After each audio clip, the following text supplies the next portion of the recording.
Hi everyone, Tan in here. Today I would like to share my understanding of the book called Peak: The Secrets from the New Science of Expertise, written by the psychologist named Ericsson and the co-writer Robert Poole. This book was published in year 2016. I read this book about 1 year ago, and there's many inspiration to share with everyone. The first thing is, before I read this book, I used to read one of the statements written by Michelangelo. If you knew how much work went into it, you wouldn't call it a genius. It means that nobody born genius. You just don't know how much effort people put into it. So I actually know a lot of successful person. They actually put in so much effort into their life, but people think that they are very talented. One of the person is my professor in the university. He sleep very little and he work very hard. But when actually he do a presentation, he's very shy and a lot of people think he's a genius. Big question: genius born genius? This book have answer no. Genius is not born genius. You need to go to the deliberate practice to become a genius. So these books explore the very profound human potential science and define something about human. So human different from other animal. We born with the adaptability force. So when there's a crisis, human will adapt to that crisis. One of the quote that Bill Gates has stated is, "We always overestimate the change that happen in the next 1 or 2 years, and we underestimate the change that occur or happen in the next 10 years." One of the crises that predict to be happening in the next 10 years is the crisis of the ordinary people. Ordinary people will have very difficult times in the society because the machine will come, the robot will come and replace human, the AI will be very good and take over a human job. So if you are ordinary people, you have no place. So you need to be better. So that's what matter about this book. If you don't know this book, but you may heard of this sentence before: 10,000 hours rule of genius, famous because of the Malcolm Gladwell, the writer popularized it.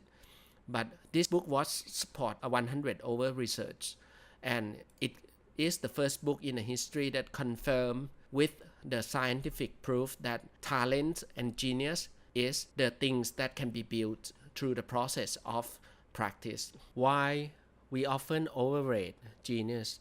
I think because of the initial success. When you actually practice something, you can see someone be able to practice it faster with less effort. The book have explained this phenomenon as the entry barrier.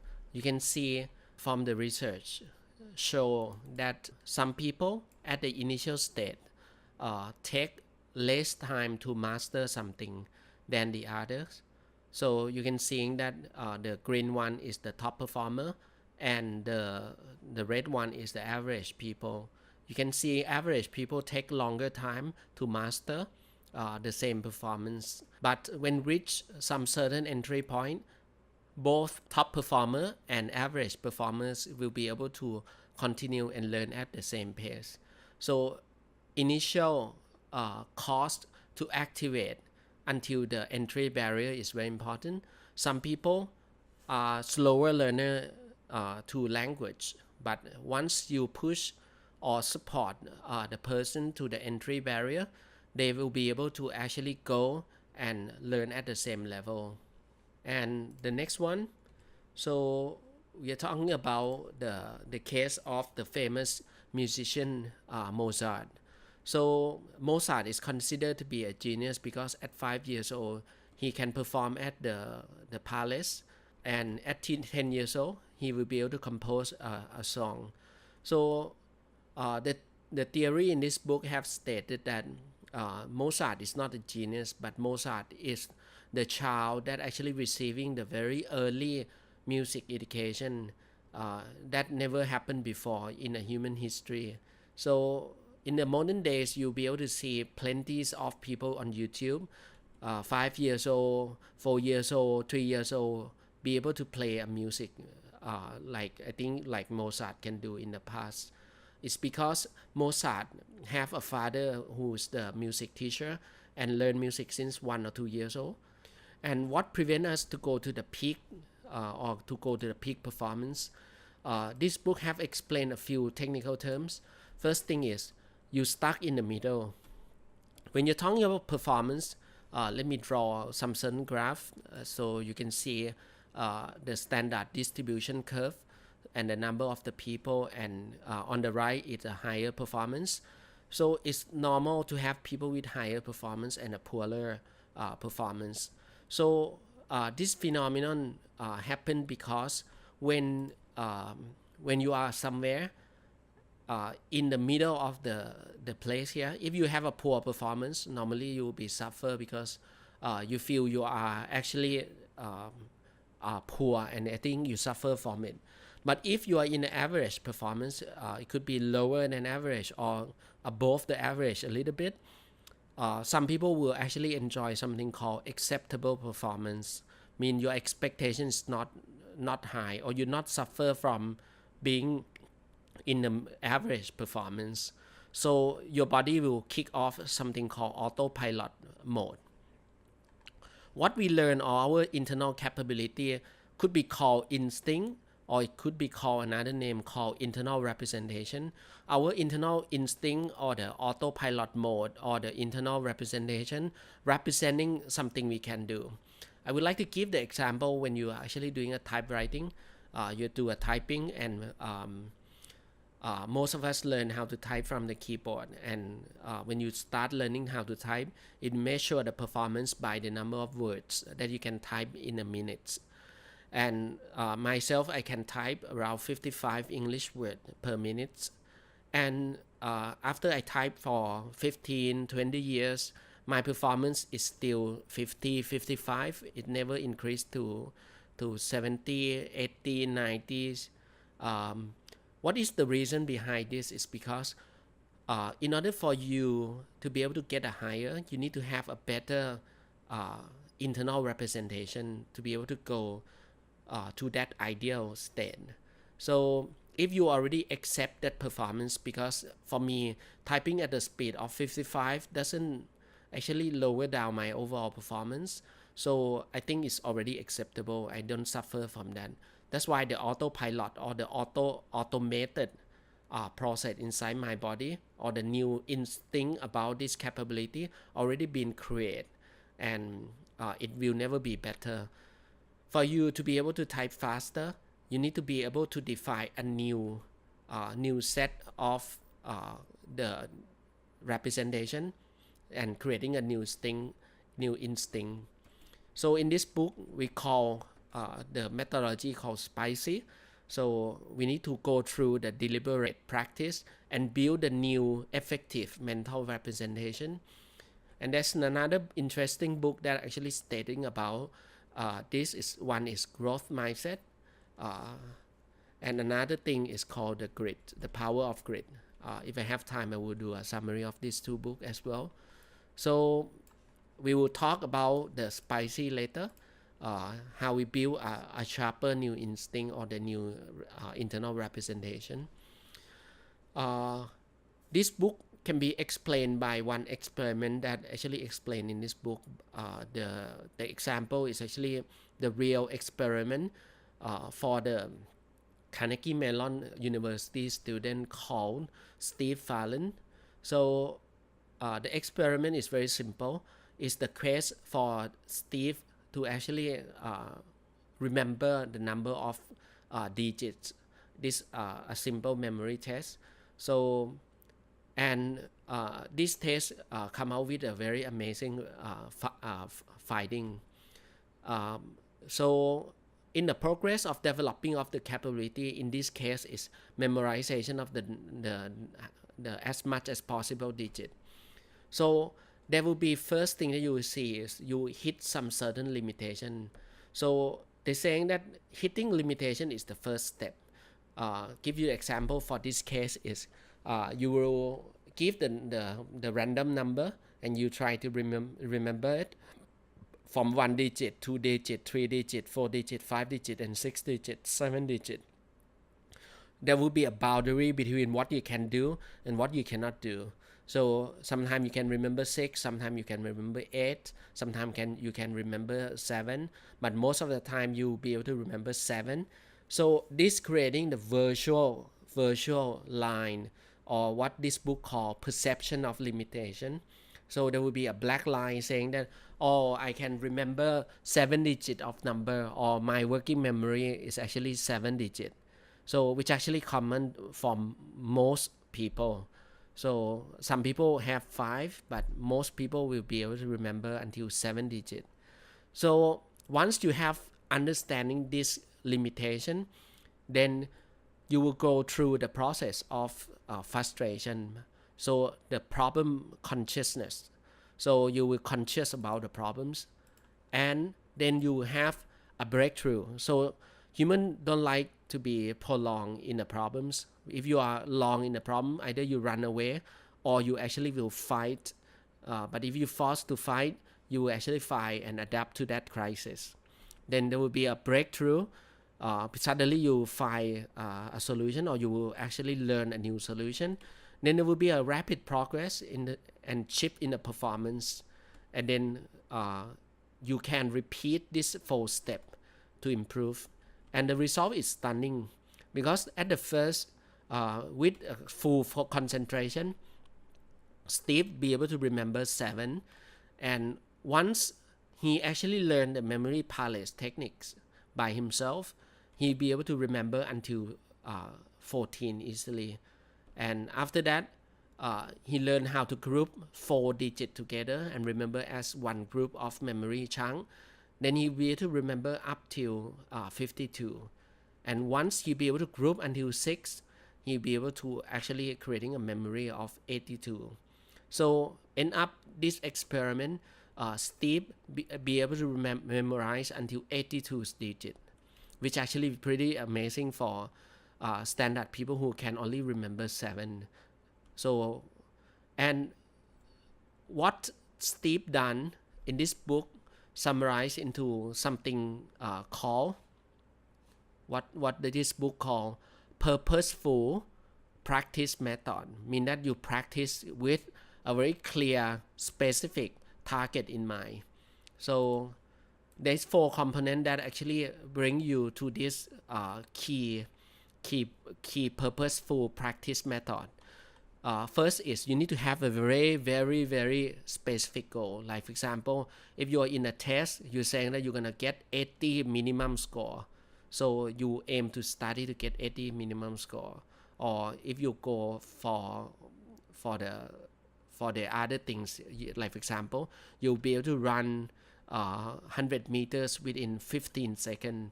That's a very specific goal. So or very specific performance KPI. Second, you go through the very intense focus on the problems, on something that you want to do. Then you go in and out of what you can and what you cannot. For example, if you target to memorize 8, sometimes you can, sometimes you cannot. Then you start to feel frequent discomfort. So to speak, you go out from your comfort zone as often as possible. So when you go out from your comfort zone, you will not feel easy. You feel difficult. You feel hard. You feel discomfort. But you learn a lot from going out from your comfort zone. And the last is specific feedback. So you need to be able to immediately knowing that you're doing wrong or you're doing right, because you will be able to correct it. So with this, Steve be able to do up until 82 from the 7. So if you compute easily from 7 to 82, so he actually improved almost 10 to 12 times of the initial what you can do. And you can see in many of the life transformation forum or seminar, you can see the intense problem focus, the breakthrough, the rapid progress, and the power of growing. So you can see, if I summarize this into the very simple things, you start with the realization of the problems, you understanding the gap to the things that you want. you go to the intense process, some period that is very intense focus, and you cannot run away from the problem. It forces yourself to break through, and once you break through, you have a big progress in your life, and you repeat this again and again. You can see this in many of the life transformational forum where you set realization. Many of the times in our life we have realization, we know that we cannot do that, we cannot do this. What we are not forced to actually to go to the intensity, so we can run away from it. So because it's easy choice for us. But if we forced to stay with the problem long enough, we will actually the brain will trying to adapt by learning how to solve the problem. So this is how Steve Fallon is actually doing. And the experiment is not in here. The experiment extends further to Dario, friend of the Steve Fallon from the same university. But this time, he is not alone. He start off by actually get the help from Steve. He be able to remember up until 22 digits from the very similar 7 digit starting point, and he jumps to the 22 digit, be able to memorize 22 digit in a very short period of times. And he actually add his own method, and because sometimes when you use others people method, you actually is not fit directly into what you like or what your preference style, and end up Dario be able to memorize up until 100 digits. So you can see a very similar ideas in the Eastern methodology. I think if you be in Japan before, like Shuriha. Shuriha is talking about shu mean imitate or protect. Li mean improve. So you start to improve. Ha mean you innovate or you break the whole things. So it's a 3I. Mean that you imitate first, then you improve it, then you innovate totally new things. If you come from the Chinese background, you have like Tian, Tian. Tian mean you keep the basic right, then you learn as a from the ground, basic ground, you become a human, learn, and you become to the heaven, mean innovate. So this book have conclusion that purposeful practice method that actually used by Steve Fallon plus expert coaching is what Steve is doing to Dario, and add a new your own originality is equal to what is the key in this book called deliberate practice. So deliberate practice have 6 components, which can be summarized into the very shortcut spicy SPICEY. So S come from specific performance target. Mean that if you want to do something, you need to be very, very specific. Don't actually do something in generic. Like for example, I want to be a happy person. You will not be a happy person because you are not generic. But if you're saying that I want to be able to get 1,360 score from SAT, you have a very specific goal. The more specific it is, the better you'll be able to actually give the intense effort to get it. Second, period of intensity without being distracted. Mean that the long period of the times where you stay with the problems and you not run away. So you're still in a fight mode for a certain long period of time. And the third one is immediate feedback. If you can, you get the feedback that you can. If you can't, you get the feedback that you cannot. It sounds very familiar and similar to the computer science, machine learning. And C is cycling between comfort and discomfort. Mean that if you're tired, maybe sometimes you need to relax a little bit. And if if you relax, you need to stimulating yourself to be more discomfort. So go out through the discomfort zone. So go to the barrier, to the boundary of what you can and what you cannot. So if you can remember 15 already, always remember starting point at 15. One of the quote that I like quite a lot is by Muhammad Ali. He actually saying that I don't count my sit up. I only start counting when I start hurting. When I feel pain, that's when I start counting, because that's when it's really count. I think it's play around with the English word, but what does it mean is no pain, there's no gain. So if the muscle, the same with human brain and human capability, if you don't go beyond your what you can do, you will not have pain. You will not have. You will always in a comfort zone. So you always can do. When you always can do, you will not learn new things and you will not be better. And number 5, E is called expert coaching from the proven performers. So from my take from this is, don't waste your time to fail the same way with others people already fail. In a human history, we learn from others people. We learn on top of what others people already fail. So we will not put in the same failure, because once you put in the same failure, you repeat the same mistake again and again. So you need to repeat the same success that people already create and build a new, better success on top of it. So get a right teacher is still very important. This answer one of the reason why most people cannot learn from online only, because humans still need a coaching for the people to tell you what's right or what's wrong. So actually with the expert, you can enhance even further. Like I would not actually cover it here, but with the teacher or the coach, you'll be able to improve your performance even faster. And many of the people who don't have the initial gift, the coach will be able to compensate this as well. And the last is your own originality or your own method. So if I have time, I will do a twist and the design thinking. It's very interesting because I think this one add your own originality in the solution. There's a question that actually being asked many times. Number of hours is really lead to the higher performance or not.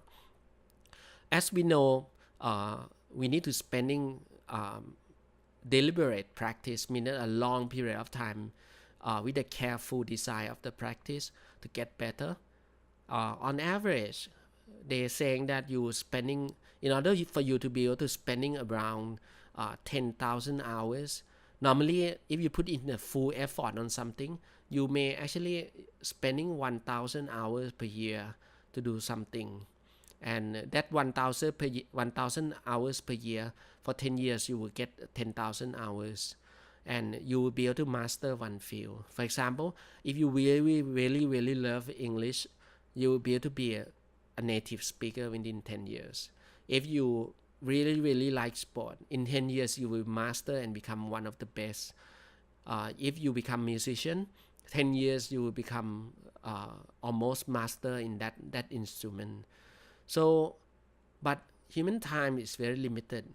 Though we knowing that the performance is equal to quality multiplied by the effort, and the effort is equal to times. But if 10 years you'll be able to master one field, in a lifetime, maybe from 0 to 10, you'll be able to master one field.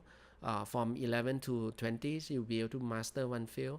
Until 50 years old, maybe you'll be able to just master 5 fields. So you need to choose. You'll not be able to master all the field altogether. So you need to master some field that you think is most important and you want to do in your life, and you use it for earning, you use it for your life.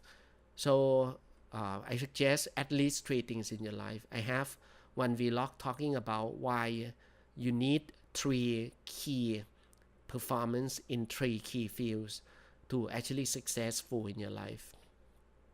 Genius is about lowering the barrier in learning. So if you be able to break the initial effort, most of the time you already enter the genius field. So most of the time they're saying that first 1 year is mostly the hardest for people to break through, and after 1 year of deliberate practice, uh, and you pass the entry barrier already, I think you can actually improve as if you are actually born with that type of gift. And how important uh, the the fast learning element through the effort, how much, if the genius really exists, how much is played a role. In general, we're saying that the ratio could be 1 to 20, because let's say you practice for 10-20 years, the first half of the year that you struggle, or the first 1 year that you struggle, maybe 5 to 10% of overall success that you have. It's not that much. So when the longer you live, you will knowing that if you break through that barrier already, your life will be pretty much same as others people. Like myself, when I was young, I have difficulties in learning, and I repeat one academic year because my study is not good. But I be able to catch up with the effort after I break my initial learning barrier. I be able to master the learning. I used to have a problems in language. uh, I remember that I cannot master Thai, I cannot master English, I cannot master Japanese very well. But now I be able to master all the language, and all these things take extra initial activation. So, and the cost is worth the effort if that's the thing that you want to do or what you want to achieve in your life. So that summarized the book and my understanding about the book called Peak: The Secret from the New Science of Expertise, from Anders Ericsson and Robert Poole. If you like this book, I think there's many details, research that actually supporting this idea. If you want to learn more about the evidence from this book, please buy the book and support the author. Thank you very much.